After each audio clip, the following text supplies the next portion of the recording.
Hello, Assalamu alaikum. Welcome back to my another new vlog. After long gap ನಂತರ ಒಂದು video ಮಾಡ್ತಾ ಇದ್ದೇನೆ. ನನ್ನ ಸಬ್ಸ್ಕ್ರೈಬರ್ಸ್ ನನ್ನನ್ನು ಹೊರಗಡೆ ನೋಡಿದಾಗ ಕೆಲವರು ಕೇಳಿದರು ಏನು ವೀಡಿಯೋಸ್ ಹಾಕಲಿಲ್ಲ ಅಂತ. ಸೊ ಅದು ಕಾರಣ ಏನಂದರೆ ನನ್ನ ಹಸ್ಬೆಂಡ್ ಬಂದಿದ್ದರು. ಸೊ ಅವರೊಂದಿಗೆ ನಾನು ಒಂದು ತಿಂಗಳು ಸ್ಪೆಂಡ್ ಮಾಡುವಾಗ ನನಗೆ ವೀಡಿಯೋಸ್ ಮಾಡಲಿಕ್ಕೆ ಆಗಲೇ ಇಲ್ಲ. ಹಾಗೆ ಇವತ್ತು ನಾವು ಸಮ್ಮರ್ ವೆಕೇಷನ್ ಅಲ್ಲ ಮಕ್ಕಳಿಗೆಲ್ಲ, ನಾವೆಲ್ಲ ಫ್ಯಾಮಿಲಿ ಸಮೇತ ಒಂದು 4-5 ಫ್ಯಾಮಿಲಿ ಎಲ್ಲ ಒಟ್ಟಿಗೆ ಬೀಚ್ಗೆ ಹೋಗ್ತಾ ಇದ್ದೀವಿ. ಸೊ ಮನೆಯಿಂದ ಫುಡ್ಡೆಲ್ಲ ತಯಾರು ಮಾಡಿ ಕೊಂಡೋಗಿ ಈಗ ಇಲ್ಲಿ ಬಿರಿಯಾನಿಗೆ ಬೇಕಾಗುವಂತಹ ಇಂಗ್ರೀಡಿಯೆಂಟ್ಸ್ ಎಲ್ಲ ಕಟ್ ಮಾಡಿ ರೆಡಿ ಮಾಡ್ತಾ ಇದ್ದಾರೆ. ನಾವು ಬಿರಿಯಾನಿಯನ್ನು ಹೊರಗಡೆ ಮಾಡೋದು, ಒಳಗಡೆ ಗ್ಯಾಸ್ನಲ್ಲಿ ಇಟ್ಟಲ್ಲ. ಹಾಗೆ ಮಧ್ಯಾಹ್ನದ ಲಂಚ್ಗೆ ಬಿರಿಯಾನಿ, ಆಂಬೂರ್ ಬಿರಿಯಾನಿ, ಚಿಕನ್ 65, ಗೋಳಿ ಬಜ್ಜೆ, ಬಾಳೆ ರೋಸ್ಟ್ ಅಂದ್ರೆ ಪಳಂ ನೆರಚದ ಅಂತ ಹೇಳ್ತಾರಲ್ಲ ಅದು, ಆಮೇಲೆ ಬೇರೆ ಚಹಾ, ಕಾಫಿ, ಬ್ಲ್ಯಾಕ್ ಟೀ ಇದನ್ನೆಲ್ಲ ನಾವು ಮನೆಯಿಂದ ಕೊಂಡೋಗುವ ಅಂತ ಪ್ಲಾನ್ ಮಾಡಿ ಬೆಳಿಗ್ಗೆ ಬೇಗ ಎದ್ದು ಎಲ್ಲವನ್ನು ಪ್ರಿಪ್ರೇಷನ್ ಮಾಡಿ ಈಗ ನಾವು ಹೊರಟಿದ್ದೇವೆ. ಸೊ ಮನೆಯಿಂದ ಹೊರಡುವಾಗ ಆಮೇಲೆ ನಿಮಗೆ ನಾನು ಎಲ್ಲ ವಿಡಿಯೋವನ್ನು ತೋರಿಸ್ತೇನೆ. ಎಲ್ಲರೂ ತುಂಬಾ ಹ್ಯಾಪಿಯಾಗಿದ್ದಾರೆ ಹೋಗೋದಂತ, ಮಕ್ಕಳಂತೂ ಹೇಳೋದೇ ಬೇಡ. ಹೊರಗಡೆ ನಮ್ಮ ಬಿರಿಯಾನಿ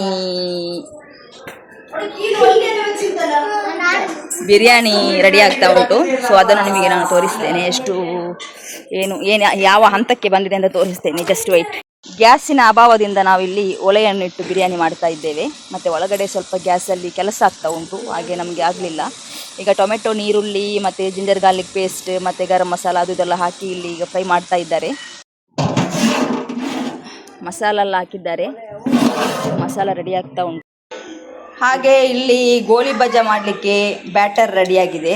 ಗೋಳಿ ಬಜ್ಜೆ ಮಾಡಲಿಕ್ಕೆ ಆಯಿಲ್ ಇಲ್ಲಿ ಬಿಸಿ ಆಗ್ತಾ ಉಂಟು. ಇಲ್ಲಿ ನಮ್ಮ ಗೋಳಿ ಬಜ್ಜೆ ರೆಡಿ ಆಗ್ತಾ ಉಂಟು, ಮೈ ಫೇವ್ರೆಟ್. ಹಾಗೆ ನಾವಿಲ್ಲಿ ಮಾಂಸವನ್ನು ಕಾಯಕ್ಕೆ ಕೊಡ್ತಾ ಇದ್ದೇವೆ 1 by 1. ಇದು ರಾತ್ರಿಗೆ, ಈಗಕ್ಕೆಲ್ಲ ರಾತ್ರಿಗೆ ನಮಗೆ ಬಂದ ಮೇಲೆ ನಮಗೆ ತೊಂಡೆಗೆ ಹಾಕ್ಲಿಕ್ಕೆ ಮಾಂಸದ ಪದಾರ್ಥ.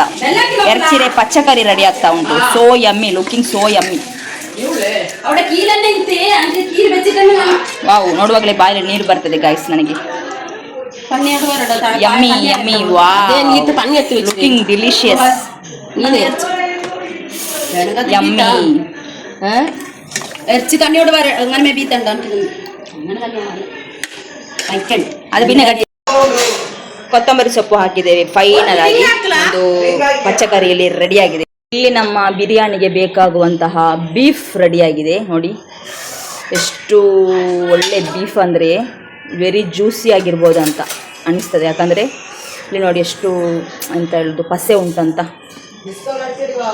ಒಳ್ಳೆ ಬೀಫ್. ಮತ್ತು ಇದು ಕಲಿಜ ಯಾರಿಗೆಲ್ಲ ಇಷ್ಟ ಕಮೆಂಟ್ ಮಾಡಿ. ನನಗೆ ಇಷ್ಟ ಅಲ್ಲ, ನನ್ನ ಅಕ್ಕನಿಗೆ ಬಾಬಿಗೆಲ್ಲ ಇಷ್ಟ. ಸೊ ಬೀಫ್ ಇಲ್ಲಿ ರೆಡಿಯಾಗಿ ಉಂಟು. ಬಿರಿಯಾನಿಗೆ ವಾಶ್ ಮಾಡಿ ಕ್ಲೀನ್ ಮಾಡಿಟ್ಟಿದ್ದೇವೆ. ಆಮೇಲೆ ನಾವಿಲ್ಲಿ ನೇಂದ್ರ ಬಾಳೆ ರೋಸ್ಟ್ ಮಾಡಿದ್ದೇವೆ. ಇದನ್ನು ಮಲಯಾಳಂನಲ್ಲಿ ಪಳಂ ನೆರಚದ ಅಂತ ಹೇಳ್ತಾರೆ. ಒಳಗಡೆ ತೆಂಗಿನಕಾಯಿ ತುರಿ ಎಲ್ಲ ಹಾಕಿ ತುಂಬ ಚೆನ್ನಾಗಿರ್ತದೆ. ಅದು ಕೂಡ ಮಾಡಿದ್ದೇವೆ ಸಂಜೆ ಟೀಗೋಸ್ಕರ. ಹಾಗೆ ನಾವು ಈಗ ಹೊರಡುವಾಗ ಏನೆಲ್ಲ ಕೊಂಡೋಗ್ತೇವೆ ಅಂತ ಅದನ್ನು ಕೂಡ ತೋರಿಸ್ತೇನೆ. ಚಾಪೆ ಉಂಟು ಇಲ್ಲಿ, ಮತ್ತು ವಾಟರ್ ಬಾಟಲ್ ಉಂಟು, ಮತ್ತು ಒಂದು ದಿಂಬು ತೆಗೆದಿದ್ದೇವೆ. ಆಮೇಲೆ ನೀರು ತುಂಬಿಸಲಿಕ್ಕೆಲ್ಲ ಇಲ್ಲಿ ರೆಡಿ ಮಾಡಿ ಇಟ್ಟಿದ್ದೇವೆ. ಹಾಗೆ ನಾವು ರೆಡಿ ಆಗಿದ್ದೇವೆ ಈಗ ಆಲ್ಮೋಸ್ಟ್. ಹಾಗೆ ಎಲ್ಲರೂ ತುಂಬ ಖುಷಿಯಲ್ಲಿ ಬೆಳಿಗ್ಗೆ ಬೇಗ ಎದ್ದು ಎಲ್ಲ ಕೆಲಸವನ್ನು ಒಬ್ಬೊಬ್ಬರಾಗಿ, ಯಾರು ಮಾಡೋದಂತಲ್ಲ, ಎಲ್ಲರೂ ಒಟ್ಟಿಗೆ ಮಾಡಿ ಒಗ್ಗಟ್ಟಿನಿಂದ ಎಲ್ಲ ಕೆಲಸವನ್ನು ಮಾಡಿದ್ರೇ ನಮ್ಮ ಕೆಲಸ ಸಕ್ಸಸ್ ಆಗುವುದು.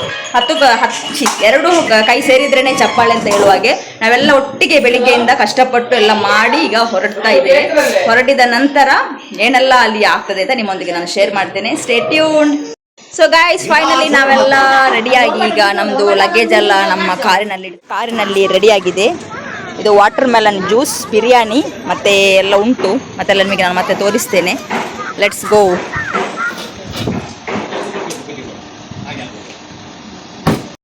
ಸೊ ಬಿಸಿಲಿಗೆ ನಾನು ಕ್ಯಾಪ್ ಹಾಕಿದ್ದೇನೆ, ಹ್ಯಾಟ್ ಹಾಕಿದ್ದೇನೆ, ಸಾರಿ. ಹಾಗೆಲ್ಲ ಇಲ್ಲಿ ರೆಡಿಯಾಗಿ ಕೂತಿದ್ದಾರೆ ನೋಡಿ ಎಲ್ಲರೂ.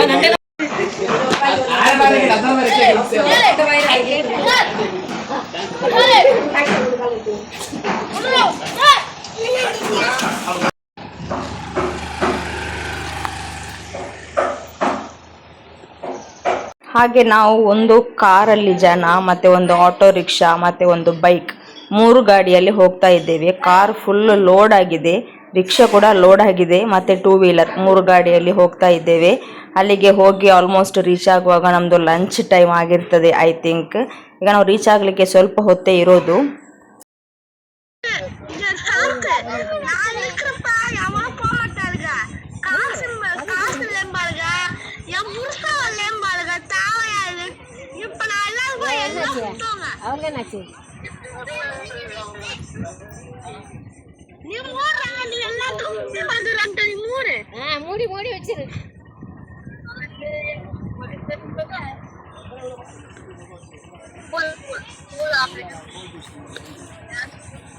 ಎಸ್ ನಾವು ಫೈನಲಿ ರೀಚ್ಡ್ ಅವರ್ ಡೆಸ್ಟಿನೇಷನ್. ನಾವೀಗ ಬೀಚ್ಗೆ ರೀಚ್ ಆಗಿದ್ದೇವೆ. ಬಂದ ಕೂಡಲೇ ಚಾಪೆ ಹಣ್ಣೆಲ್ಲ ಹಾಕಿ ಊಟ ಮಾಡಲಿಕ್ಕೆ ರೆಡಿಯಾಗಿದ್ವಿ. ಯಾಕಂದರೆ ನಾವು ಬರುವಾಗ ಒಂದು 12 o'clockಗೆ ಬರಬೇಕಂತ ಪ್ಲ್ಯಾನ್ ಮಾಡಿದ್ವಿ, ಬಟ್ ಆಗಲಿಲ್ಲ. ಹಾಗೆ ನಾವು ಬಂದು ರೀಚ್ ಆಗುವಾಗ 2 ಗಂಟೆ ಆಗಿತ್ತು. ಎಲ್ರಿಗೂ ಒಳ್ಳೆ ಹಸಿವಾಗ್ತಾ ಇತ್ತು. ಹಾಗೆ ಬಂದ ಕೂಡಲೇ ನಾವು ಬಿರಿಯಾನಿಯನ್ನು ಸರ್ವ್ ಮಾಡಲಿಕ್ಕೆ ಸ್ಟಾರ್ಟ್ ಮಾಡಿದ್ವಿ. ನಾವು ಬರುವಾಗ ಫ್ರೀಸರ್ ಅಲ್ಲಿ ಐಸ್ ಇಟ್ಟು ಬಂದದ್ದು. ಈಗ ಐಸ್ ಆಗಿ ಒಳ್ಳೆ ಕೋಲ್ಡ್ ಆಗಿ ಈ ಸೆಕೆಗೆ ಒಳ್ಳೆದಾಗ್ತದೆ ಕುಡಿಲಿಕ್ಕೆ. ಇಲ್ಲಿ ನೋಡಿ ವಾಟರ್ ಮೆಲನ್ ಜ್ಯೂಸ್, ಇದು ಕೂಡ ಐಸ್ ಆಗಿ ಈ ಬೇಸಿಗೆಗೆ ಒಳ್ಳೆ ತಂಪಾಗಿರ್ತದೆ. ನಾವು ಹೋಟೆಲ್ನಿಂದ ಹಣ ಕೊಟ್ಟು ತರುವುದು ದೊಡ್ಡ ವಿಷಯ ಏನಲ್ಲ, ಅದು ಒಳ್ಳೆದಿದ್ರೆ ತೃಪ್ತಿ ಆಗ್ತದೆ, ಒಳ್ಳೆದಿಲ್ಲದಿದ್ರೆ ತುಂಬ ಬೇಸರ ಆಗ್ತದೆ. ಲಾಸ್ಟ್ ಟೈಮ್ ನಾವು ಹೊರಗಡೆಯಿಂದ ತಂದದ್ದು ಸ್ವಲ್ಪ ಕೂಡ ಒಳ್ಳೆದಿರಲಿಲ್ಲ. ಹಾಗೆ ಹೋಮ್ ಮೇಡ್ ಆಗಿ ನಾವು ಮನೆಯಿಂದ ತಂದರೆ ನಮಗೊಂದು ಖುಷಿ ಬೇರೆನೇ ಆಗಿರ್ತದೆ. ನಾವೆಲ್ಲ ಬೆಳಿಗ್ಗೆ ಬೇಗ ಎದ್ದು ಎಲ್ಲ ಕೆಲಸವನ್ನು ಒಬ್ಬೊಬ್ಬರಾಗೆ ಮಾಡಿದ ಕಾರಣ ನಮಗೆ ಬೇಗನೆ ನಮ್ಮ ಕೆಲಸ ಎಲ್ಲ ಆಯಿತು. ಬಿರಿಯಾನಿ, ಆಮೇಲೆ ರೈತ ಎಲ್ಲ ಕೂಡ ಏನುಂಟು ಫುಡ್ಡು ಅಡಿಪೊಳಿಯಾ. ಹಾಗೆ ಎಲ್ರಿಗೂ ಊಟ ಬಡಿಸಿ ನಾನು ಕೂಡ ಊಟ ಮಾಡಲಿಕ್ಕೆ ಸ್ಟಾರ್ಟ್ ಮಾಡಿದೆ. ಬಿರಿಯಾನಿ ಮತ್ತು ಚಿಕನ್ 65. ನನಗೆ ರೈತ ಅಷ್ಟು ಇಷ್ಟ ಅಲ್ಲ. ಹಾಗೆ ಊಟ ಮಾಡಿದ ತಕ್ಷಣ ಎಲ್ಲರೂ ನೀರಿಗೆ ಇಳಿದು ಆಟ ಆಡಲಿಕ್ಕೆ ಸ್ಟಾರ್ಟ್ ಮಾಡಿದರು. ಮಕ್ಕಳಿಗಂತೂ ನೀರು ಕಂಡ್ರೆ ಮತ್ತೆ ಹೇಳೋದೇ ಬೇಡ. ಬಟ್ ಕೆಲವು ಮಕ್ಕಳೆಲ್ಲ ಬಂದ ಕೂಡಲೇ ನೀರಿಗೆ ಇಳಿದ್ರು, ಆಮೇಲೆ ಊಟ ಮಾಡಲಿಕ್ಕೆ ಬಂದರು. ನಾನು ಹೋಗಲಿಲ್ಲ, ಯಾಕಂದರೆ ತುಂಬ ಬಿಸಿಲಿತ್ತು. 2 ಗಂಟೆಗೆ ಎಲ್ಲ ಒಳ್ಳೆ ಬಿಸಿಲಲ್ವಾ, ಎಲ್ರಿಗೂ ಗೊತ್ತಿರುತ್ತೆ 2 ಗಂಟೆಗೆ ಹೊಡೆಯೋ ಬಿಸಿಲು ಎಷ್ಟು ಖಾರ ಇರ್ತದೆ ಅಂತೇಳಿ. ಹಾಗೆ ನಾನು ಬಿಸಿಲು ಸ್ವಲ್ಪ ಕಮ್ಮಿ ಆಗುವವರೆಗೆ ಸ್ವಲ್ಪ ರೆಸ್ಟ್ ತೆಗೆಯುವ ಅಂತೇಳಿ ಚಾಪೆ ಎಲ್ಲ ತಂದಿದ್ವಿ ಅಲ್ಲ, ತಲೆದಿಂಬು ಎಲ್ಲ ತಂದಿದ್ವಿ ಅಲ್ಲ, ಅದರಲ್ಲಿ ಮಲಗಿದೆ. ಹಾಗೆ ಸ್ವಲ್ಪ ಹೊತ್ತು ರೆಸ್ಟ್ ಎಲ್ಲ ತೆಗೆದು ಸ್ವಲ್ಪ ಬಿಸಿಲೆಲ್ಲ ತಣ್ಣಗಾದ ಮೇಲೆ ಹೋಗುವ ಅಂತಾಯಿತು. ಆ ಟೈಮಲ್ಲಿ ಅಲ್ಲಿ ಎಲ್ಲರೂ ಎಂಜಾಯ್ ಮಾಡ್ತಾ ಇದ್ರು, ನನ್ನನ್ನು ಕೂಡ ಕರಿತಾ ಇದ್ರು ಬಾಬಾ ಅಂತ. ಬಟ್ ನಾನು ಹೋಗಲಿಲ್ಲ, ಸ್ವಲ್ಪ ಹೊತ್ತು ರೆಸ್ಟ್ ತೆಗೆದೆ. 4:15 ಗಂಟೆವರೆಗೆ ಅವರೆಲ್ಲ ಆಟ ಆಡಿದ್ರು. 4:15 ಗಂಟೆ ಆಗುವಾಗ ಎಲ್ಲರೂ ಬಂದು ಟೀ ಕುಡಿಯುವ ಅಂತೇಳಿ ಟೀ ಬ್ರೇಕ್ಗೆ ಬಂದರು. ಸೊ ನಾವು ಮನೆಯಿಂದ ತಂದ ಗೋಳಿ ಬಜೆ ಮತ್ತು ಬಾಳೆ ರೋಸ್ಟ್, ಟೀ ಇತ್ತು, ಕಾಫಿ ಇತ್ತು, ಎಲ್ಲವನ್ನು ಶೇರ್ ಮಾಡಿ ತಿಂದು ಎಂಜಾಯ್ ಮಾಡಿದ್ವಿ. ಮನೆಯಿಂದ ತಂದಂತಹ ಒಂದು ನಾವೇನು ಮಾಡಿ ತರ್ತೇವೆ ನೋಡಿ, ಅದನ್ನು ತಿನ್ನುವಾಗ ಅದರದ್ದು ಖುಷಿಯೇ ಬೇರೆ. ನೀವು ಕೂಡ ಒಮ್ಮೆ ಈ ಥರ ಟ್ರೈ ಮಾಡಿ ನೋಡಿ. ಹಾಗೆ ನಾವು ಟೀ ಎಲ್ಲ ಕುಡಿದು ಈಗ ಪುನಃ ನೀರಿನ ಕಡೆ ಹೋಗುವಂತಾಯಿತು. ಅಷ್ಟಕ್ಕೆ ಒಂದು 4:15 ಗಂಟೆ ಆಗುವಾಗ ಬಿಸಿಲೆಲ್ಲ ಕಡಿಮೆ ಆಗಿ ಕಾಮಾಗಿ ಕೂಲಾಗಿ ಒಳ್ಳೆ ಕ್ಲೈಮೇಟ್ ಆಗಿತ್ತು.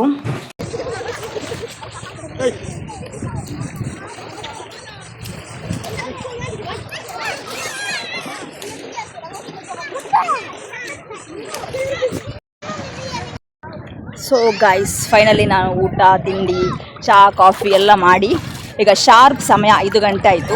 5 ಗಂಟೆ ಆಗುವಾಗ ಈಗ ಸ್ವಲ್ಪ ಬಿಸಿಲು ಕಡಿಮೆ ಆಗಿದೆ. ನನಗೆ ಬಿಸಿಲಲ್ಲಿ ನೀರಿಗೆ ಬಂದು ಆಟ ಆಡೋದು ಅಷ್ಟು ಇಷ್ಟ ಅಲ್ಲ. ಸೊ ಬಿಸಿಲೆಲ್ಲ ಸ್ವಲ್ಪ ಕಡಿಮೆ ಆದಾಗ ಒಳ್ಳೆ ತಂಪಾಗಿರ್ತದೆ. ಸೊ ಎಲ್ಲ ಗುಳಿಲ್ಲ. ಸೊ ನಾವೀಗ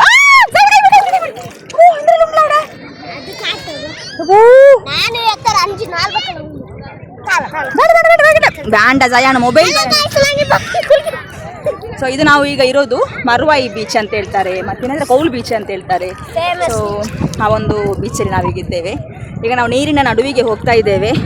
ತುಂಬ ರಿಸ್ಕ್ ಉಂಟು, ಅಂದರೆ ಮೊಬೈಲ್ ಇಟ್ಕೊಂಡು ನೀರಿನ ನಡುವಿಗೆ ಹೋಗೋದು ಅಷ್ಟು ಸೇಫ್ಟಿ ಅಲ್ಲ. ಬಟ್ ನಾನೊಂದು ರಿಸ್ಕ್ ತಗೊಂಡು ಹೋಗ್ತಾ ಇದ್ದೇನೆ. ಈಗ ಅಲ್ಲಿ ಹೋಗಿ ನಿಮಗೆ ನಾನು ಬಾಕಿ ವಿಶೇಷಗಳನ್ನು ತೋರಿಸ್ತೇನೆ. ಈಗ ಇಲ್ಲಿದೊಂದು ವೈಬ್ ನೋಡಿ. ನಾವೀಗ ನೇತ್ರಾವತಿ ನದಿಯಲ್ಲಿದ್ದೇವೆ. ಆ ಕಡೆ ನೀವು ನೋಡುವಾಗ ನೇತ್ರಾವತಿ ಬ್ರಿಡ್ಜ್ ಎಸ್ ಗೈಸ್, ನಾನೀಗ ವಿಡಿಯೋ ಎಲ್ಲ ಮಾಡಿ ಫೋಟೋ ಶೂಟ್ ಎಲ್ಲ ಮಾಡಿ ಇನ್ನೂ ನನ್ನ ಮೊಬೈಲ್ ನನ್ನ ಕೈಯಲ್ಲಿರೋದು ನನಗೆ ಅಷ್ಟು ಸೇಫ್ ಅಲ್ಲ. ಸೊ ಅದನ್ನು ತಗೊಂಡು ಹೋಗಿ ಈಗ ನಾನು ಬ್ಯಾಗಲ್ಲಿ ಇಡಲಿಕ್ಕೆ ಹೋಗ್ತಾ ಇದ್ದೇನೆ. ಸೊ ನಿಮ್ಗೆ ಯಾರಿಗಾದರೂ ಫ್ಯಾಮಿಲಿ ಸಮೇತ ಈ ಸಮ್ಮರ್ ವೆಕೇಷನಲ್ಲಿ ಬರಬೇಕಂತ ಇದ್ದರೆ ಖಂಡಿತವಾಗ್ಲೂ ನೀವೊಂದು ವಿಸಿಟ್ ಮಾಡುವಂತಹ ಮಸ್ಟ್ ಪ್ಲೇಸ್ ಅಂತ ಹೇಳ್ಬೋದು. ನಿಮಗೆ ಪ್ರೈವಸಿ ಎಲ್ಲ ಇರುತ್ತೆ ಇಲ್ಲಿ. ಮನೆಯಿಂದ ಎಂಥ ಲಂಚ್ ಅಥವಾ ಟೀ ಕಾಫಿ ಎಲ್ಲ ಮಾಡಿ ತಗೊಂಡು ಬನ್ನಿ. ಇಲ್ಲಿ ಹಾಸಿಗೆ ಚಾಪೆ ಎಲ್ಲ ಹಾಕಿ ಕುತ್ಕೊಳ್ಳಿ, ದಿಂಬು ತಗೊಂಡು ಬನ್ನಿ, ಕುತ್ಕೊಳ್ಳಿ, ರೆಸ್ಟ್ ತಗೊಳ್ಳಿ. ಬಿಸಿಲೆಲ್ಲ ಹೋದ ನಂತರ ಕೂತ್ಕೊಂಡು ಎಂಜಾಯ್ ಮಾಡಿ ಅಂತ ಹೇಳ್ತೇನೆ. ಬಟ್ ಒಂದು ಮೈನಸ್ ಪಾಯಿಂಟ್ ಏನಂದರೆ ಇಲ್ಲಿ ನಿಮಗೆ ವಾಶ್ರೂಮ್ ಫೆಸಿಲಿಟಿ ಇಲ್ಲ, ಅದೊಂದು ಮೈನಸ್ ಪಾಯಿಂಟ್.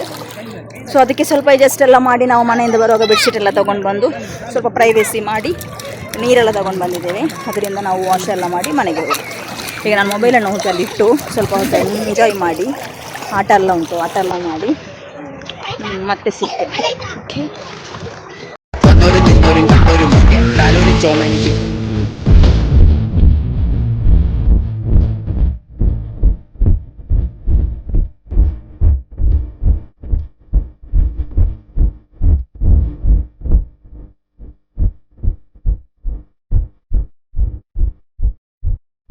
ಹಾಗೆ ನಾವು ಎಂಜಾಯ್ ಮಾಡಿ ಒಂದು 6 ಗಂಟೆ ಆಗುವಾಗ ಎಲ್ಲರೂ ಮೇಲೆ ಬಂದು ನೋಡಿ ನಮ್ಮದು ಯಾವ ಥರ ಪ್ರೈವೇಸಿ ಮಾಡಿ ನಾವು ಡ್ರೆಸ್ ಚೇಂಜ್ ಮಾಡ್ತಾ ಇದ್ದೇವೆ. ನೋಡಿ ಈ ಥರ ಬೆಡ್ಶೀಟನ್ನು ಕಟ್ಟಿ ನೀರು ತಂದಿರ್ತೇವೆ ಮನೆಯಿಂದ, ಅಲ್ಲೇ ಸ್ವಲ್ಪ ಜಸ್ಟ್ ಸ್ನಾನ ಎಲ್ಲ ಮಾಡಿ ಡ್ರೆಸ್ ಚೇಂಜ್ ಮಾಡೋದು.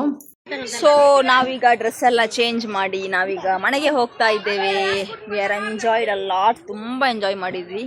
ನೀರಿಂದ ಮೇಲಕ್ಕೆ ಬರಲಿಕ್ಕೆ ಮನಸ್ಸಿರಲಿಲ್ಲ, ಹಾಗೆಲ್ಲ ಡ್ರೆಸ್ ಮಾಡಿ ಈಗ ಕತ್ತಲೆ ಆಯಿತು. ಇಲ್ಲಿ ಸ್ನಾನ ಮಾಡಲಿಕ್ಕೆ ಏನು ಫೆಸಿಲಿಟಿ ಇಲ್ಲ, ನಾವು ಸ್ವಲ್ಪ ಅಡ್ಜಸ್ಟ್ ಮಾಡಿ ಅಂತ ಬೆಡ್ಶೀಟ್ ಎಲ್ಲ ಹಾಕ್ಕೊಂಡು ಅಡ್ಜಸ್ಟ್ ಮಾಡಿ ಎಗೋ ಮಾಡಿ ಚೇಂಜ್ ಮಾಡಿದ್ವಿ. ಮನೆಯಿಂದ ಸ್ವಲ್ಪ ನೀರೆಲ್ಲ ತಂದಿದ್ವಿ ದೊಡ್ಡ ದೊಡ್ಡ ಬಾಟಲಲ್ಲಿ. ಬಟ್ ಪುನಃ ಮನೆಗೆ ಹೋಗಿ ಇನ್ನೊಂದು ಸ್ನಾನ ಮಾಡಲಿಕ್ಕೆ ಉಂಟು. ಈಗ ಡ್ರೆಸ್ ಚೇಂಜ್ ಮಾಡಿದ್ವಿ, ಈಗ ನಾವು ಮನೆಗೆ ಹೋಗೋದು. ಫುಡ್ಡೆಲ್ಲ ಹೋಗಿ ಮನೆಯಲ್ಲಿ ತಿನ್ನುವಂಥ, ಮನೆಯಲ್ಲಿ ನಾವು ಇಡಿಯಪ್ಪಂ ಮತ್ತು ಬೀಫ್ ಕರಿ ಮಾಡಿ ಬಂದಿದ್ದೇವೆ. ನೋಡು. ಹಾಗೆ ಬರುವಾಗ ತಂದ ಲಗೇಜನ್ನು ಪುನಃ ಗಾಡಿಗೆ ಲೋಡ್ ಮಾಡಬೇಕು, ಅದೊಂದು ದೊಡ್ಡ ಕೆಲಸ. ಬರುವಾಗಲೂ ಲೋಡ್ ಮಾಡಬೇಕು, ಹೋಗುವಾಗಲೂ ಎಲ್ಲ ನೋಡಿ ಕೇರ್ಫುಲ್ ಆಗಿ ಲೋಡ್ ಮಾಡಬೇಕು. ಹಾಗೆ ಎಲ್ಲವನ್ನು ಫುಲ್ಲು ತುಂಬಿಸಿ ಆಯಿತು ಈಗ ಕಾರಿಗೆ. ಎಲ್ರಿಗೂ ಈ ವಿಡಿಯೋ ಇಷ್ಟ ಆಗಿರ್ಬೋದು ಅಂತ ಅನಿಸ್ಕೋತೀನಿ. ಇಷ್ಟ ಆದರೆ ಲೈಕ್ ಮಾಡಿ, ನಿಮ್ಮ ಫ್ಯಾಮಿಲಿ ಫ್ರೆಂಡ್ಸ್ ಜೊತೆ ಶೇರ್ ಮಾಡಿ. Thank you so much for watching. Bye. ಅಸ್ಸಲಾಮು ಅಲೈಕುಮ್.